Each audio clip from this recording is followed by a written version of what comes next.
7ই April 1993 Mumbai ভার্সোভা থেকে লাল জোড়ায় একটা মৃতদেহ উঠল। পুরো মুম্বাই তার সাথে চলতে শুরু করল।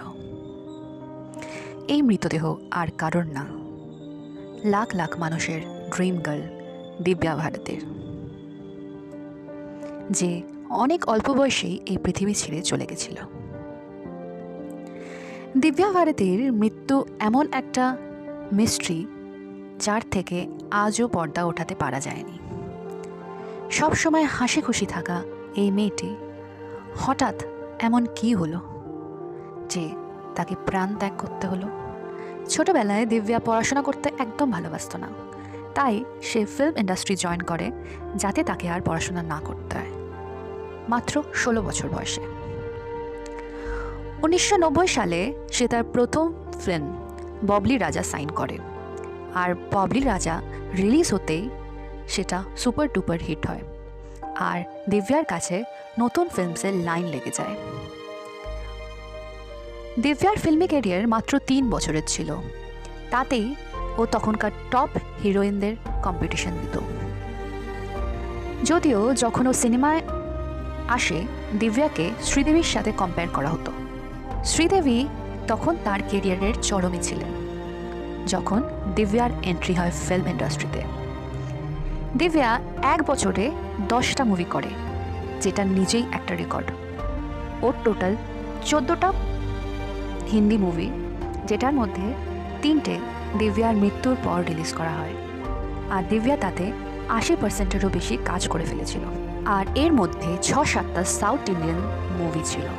তো টোটাল 20খানা ফিল্ম তার 3 বছরের ক্যারিয়ারে দিব্যা ভারতী করেছিল। আর যখন ওনার মৃত্যু হয় তখন টোটাল 12খানা মুভি দিব্যা সাইন করে রেখেছিলেন।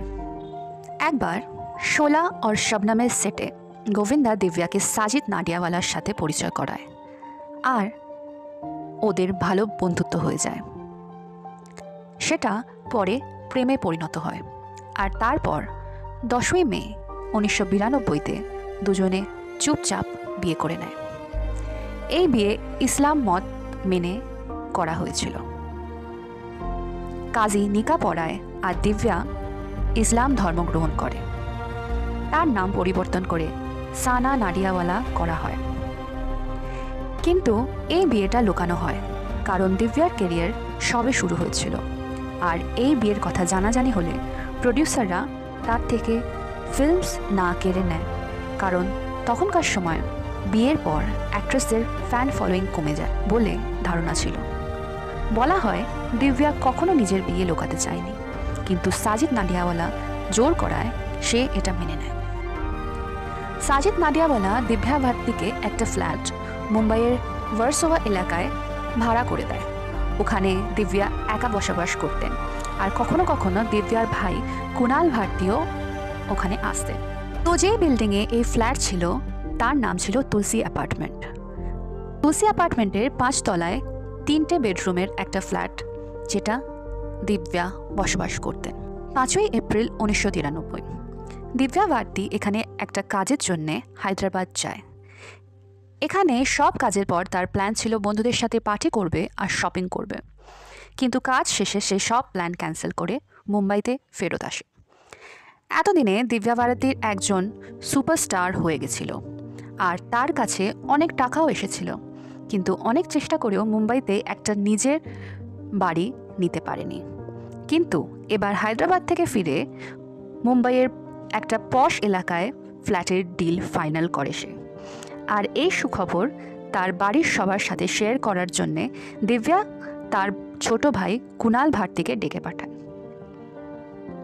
আর তার সাথে নিজের বন্ধু কস্টিউম ডিজাইনার নীতা লুল্লাকেও ডেকে পাঠায় তার ফ্ল্যাটে।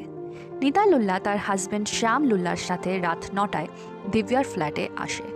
এনাদের দিব্যার ফ্ল্যাটে আসার একটা অন্য কারণও ছিল, যেটা দিব্যার মৃত্যুর পর সবার সামনে আসে। সেই ব্যাপারে আমরা আগে কথা বলবো। আপাতত গল্পে ফেরত আসি। নীতা লুল্লা দিব্যার বেশিরভাগ ফিল্মের কস্টিউম ডিজাইনার ছিল, তাই এই পার্টির বাহানায় দিব্যা তার সামনের ফিল্ম আন্দোলনের কস্টিউম ডিজাইনও ফাইনাল করে। এই পার্টির সময় দিব্যার ফ্ল্যাটে শ্যাম, নীতা আর দিব্যা একসাথে বসে মদও খায়। এদের তিনজন ছাড়া ফ্ল্যাটে দিব্যার ভাই কুণালও এসেছিল কিছুক্ষণের জন্যে। আর ছিল দিব্যাকে ছোটবেলা থেকে দেখাশোনা করার লোক অমৃতা কুমারী। এই পার্টির সময় অমৃতা কিচেনেই বেশিরভাগ সময় ছিলেন, সবার জন্য স্ন্যাক্স বানাচ্ছিলেন। তখন সাজিদ নাডিয়াওয়ালাও বাড়ি ফেরেনি। কথাবার্তা, খাওয়া দাওয়া আর মদের আসর প্রায় 9টা থেকে শুরু হয় আর চলে রাত 11:30 পর্যন্ত। দিব্যার ভাই কুণাল এখানে কিছু জরুরি কাজের কথা বলে বেরিয়ে যায়। এই সবের মধ্যে দিব্যা হলে আসে, যেখানে নীতা আর শ্যাম বসেছিল। এসে দিব্যার নিজের গ্লাসে আবার মদ ঢালে আর টিভি অন করে কিছুক্ষণ ওখানে বসে। তারপর ব্যালকনির দিকে এগোয়। ব্যালকনিতে একটা জানলা ছিল, আর এটাই তুলসী অ্যাপার্টমেন্টের একটা জানলা, যেতে লোহার গ্রিল লাগানো ছিল না। আর এর কারণ হিসেবে বলা হয়েছিল যে দিব্যা নিজেকে শান্ত করার জন্যে এখানে বসতে ভালোবাসত। ওই দিনও দিব্যা হাতে মদের গ্লাস নিয়ে এই জানলাতেই বসে, আর বসে হলে বসে থাকা নীতার সাথে অনেক কথাও বলছিল। তখন সে ঠিকভাবে বসতেও পারেনি, কিন্তু মুখ অন্যদিকে করে হলে বসা লোকেদের সাথে কথা বলতে যায়। আর হঠাৎ দিব্যার ব্যালেন্স হারিয়ে ডাইরেক্ট 5তলা থেকে নিচে পড়ে যায়। দিব্যার পড়ার সঙ্গে সঙ্গে অমৃতা জোরে চেঁচিয়ে ওঠে, আর ওর চেঁচানোর শোনা মাত্র নীতা আর শ্যাম দৌড়ে নিচের দিকে চলে যায়। আর এই চিৎকার শুনে আশেপাশে ফ্ল্যাটের লোকজনও নিচে যেতে শুরু করে। নিচে রক্তাক্ত অবস্থায় দিব্যা পড়েছিল।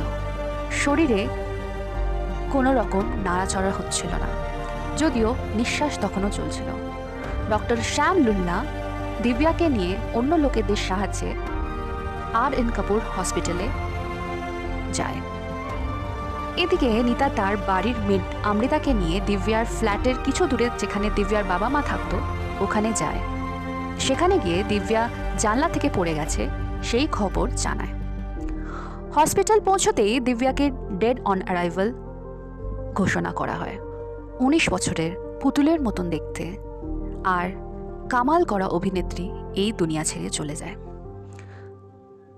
তখন রাত 1:30। তখন টেকনোলজি এতটা অ্যাডভান্স ছিল না যে দিব্যার মৃত্যুর খবর লোকজনের কাছে পৌঁছবে। দিব্যার মৃতদেহ ক্যাজুয়ালিটি ওয়ার্ডের একটা ট্রলিতে রাখা হয়েছিল, আর তার পাশে দিব্যার ভাই আর বাবা কেঁদেই যাচ্ছিল। দিব্যার বাবাও তখন একটা কথাই বলে যাচ্ছিল, ওরা আমার মেয়েকে মেরে ফেলল। দিব্যার মৃত্যু অনেক ঘন্টা হয়ে যাওয়ার পরেও এখনও দিব্যার মা এসে পৌঁছয়নি। তারপর রাত 3:45 নাগাদ দিব্যার মা হসপিটালে এসে পৌঁছয়, কিন্তু তখনও ওনাকে তার মেয়ের মৃত্যুর ব্যাপারে জানানো হয়নি। ওনাকে বলা হয়েছিল যে দিব্যা পড়ে গেছে আর তার একটু চোট এসেছে। দিব্যার মা হসপিটালে ঢোকার সঙ্গে সঙ্গে দিব্যার ভাই আর বাবা ওনার দিকে দৌড়ে যায় আর জোর গলায় বলতে থাকে, যা হয়েছে তোমার জন্যই হয়েছে। মানে দিব্যার মৃত্যুর জন্যে ওর মাকেই দোষী ঠাকুর করছিল। দিব্যার মা কোনো জবাব না দিয়ে কেঁদেই যাচ্ছিল। এই ঘটনার রহস্য আজও কেউ জানে না যে তখন দিব্যার মাকে ওর বাবা আর ভাই কেন দোষী বলছিল, আর দিব্যার মায়ের হসপিটালে আসতে এত দেরিও কেন হলো। ততক্ষণে দিব্যার হাজব্যান্ড সাজিদ নাডিয়াওয়ালার কাছেও দিব্যার খবর চলে যায়।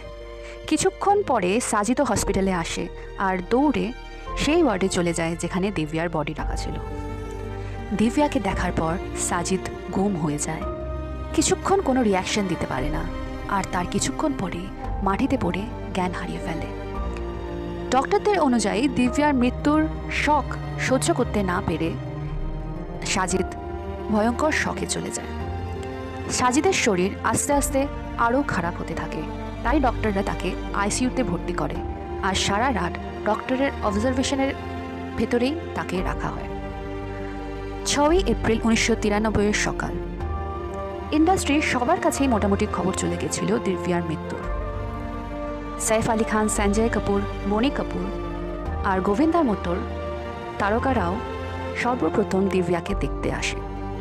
পোস্টমর্টেম রিপোর্টও আসে। পোস্টমর্টেম রিপোর্ট অনুযায়ী উপর থেকে পড়ার জন্যে দিব্যার মাথায় ঘোরতর আঘাত পায়, আর সেই কারণেই ইন্টারনাল ব্লিডিং হয়, তাই দিব্যার মৃত্যু হয়। আর পায়ের হাড়ও খুব বাজেভাবে ভেঙে যায়। সব কিছু যাচ পড়তাল এর পর দিব্যার মৃতদেহ 7ই এপ্রিল 1993-তে দিব্যার পরিবারকে হস্তান্তর করা হয়। সব ফর্মালিটির পর মুম্বাইতেই দিব্যার অন্তিম সংস্কার করা হয়। সাজিদ দিব্যার অন্তিম সংস্কার করে। দিব্যা এই পৃথিবী থেকে চলে গেছিল, কিন্তু ছেড়ে গেছিল অনেক প্রশ্ন। সবচেয়ে বড় প্রশ্ন এটাই যে দিব্যা ওপর থেকে ঝাঁপ দিয়ে আত্মহত্যা করেছিল নাকি দিব্যাকে খুন করা হচ্ছিল। পুলিশ সবার প্রথম ঘরে থাকা শ্যাম আর নিতার বয়ান নিয়েছিল। তারা এক কথাই বলে যায় যে তারা গ্যারেন্টি দিয়ে বলতে পারবে না যে দিব্যা ঝাঁপ নিজের ইচ্ছেতে দেয় না ব্যালেন্স হারিয়ে পড়ে যায়। কিন্তু পুলিশ বাড়িতে থাকা অমৃতার বয়ান প্রথমে নেয় না। আর আরও আশ্চর্যকর ঘটনা হলো, এই ঘটনার 1 মাস পর অমৃতাও হার্ট অ্যাটাকে মারা যায়। পুলিশ 4 বছর এই কেসের ছানবিন করে। পুলিশ দিব্যার মৃত্যুকে ক্লিয়ার কাট অ্যাক্সিডেন্টাল ডেথ ঘোষণা করে। পুলিশ যদিও এটাকে অ্যাক্সিডেন্টাল ডেথ বলে, কিন্তু পরে অন্য আনঅফিশিয়াল সোর্স থেকে অনেক আশ্চর্যকর তথ্য সামনে আসে। এটা দাওয়া করা হয় যে দিব্যা হায়দ্রাবাদ থেকে ফিরে একজন বন্ধুর সাথে পার্টি করে, সেখান থেকে মদ আদি খেয়ে নেশায় বাড়ি ফেরে, আর তারপর সাজিদের সাথে ঝগড়া হয়। সাজিদ তখন বাড়ি ছেড়ে চলে যায়, আর দিব্যা ওকে বলে, যদি তুমি 10 মিনিটে ফেরত না আসো তাহলে আমায় আর কখনো দেখতে পাবে না। আর তার কিছুক্ষণ পরেই দিব্যার মৃত্যুও হয়। সাজিদ সত্যি তাকে আর দেখতে পায় না। দিব্যার আরেক বন্ধু আনঅফিশিয়ালি আরেকটা বয়ান দেয়, বলে যে দিব্যা আর সাজিদ সেদিন খুব ঝগড়া করছিল। তখন ঝগড়া সামলাতে সাজিদ তার বন্ধু নিতা আর ডক্টর শ্যামকে ডাকে। তখন দিব্যার ভাই কুণালও বাড়িতে ছিল, কিন্তু ওদের ঝগড়া সামলানো যাচ্ছিল না। তখন শ্যাম এসে ঝগড়া থামাতে সাজিদকে কিছুক্ষণের জন্যে বাড়ি থেকে চলে যেতে বলে, যাতে দিব্যা শান্ত হয়। আর এটাই আরেকটা কারণ যে সেদিন নিতা আর শ্যাম দিব্যার বাড়িতে আসে। সাজিদ বাড়ি থেকে বেরিয়ে যাওয়ার পর নিতা, শ্যাম আর দিব্যা একসাথে বসে গল্প করতে থাকে আর মদ খাওয়া শুরু করে। আর এরপরই দিব্যার মৃত্যু হয়। এবার আরেকটা থিওরিতে আসি, যেটা দিব্যার মৃত্যুকে রহস্যময়ী বানায়। যে জানলা থেকে দিব্যার পড়ে মৃত্যু হয় তার নিচে পার্কিং ছিল, আর কোনো না কোনো গাড়ি রোজ সেখানে দাঁড়িয়ে থাকতো, কিন্তু সেদিন সেখানে কোনো গাড়ি ছিল না। আর দিব্যা ডাইরেক্ট কংক্রিটের ওপর পড়ে যায়, আর তাতেই তার মৃত্যু হয়।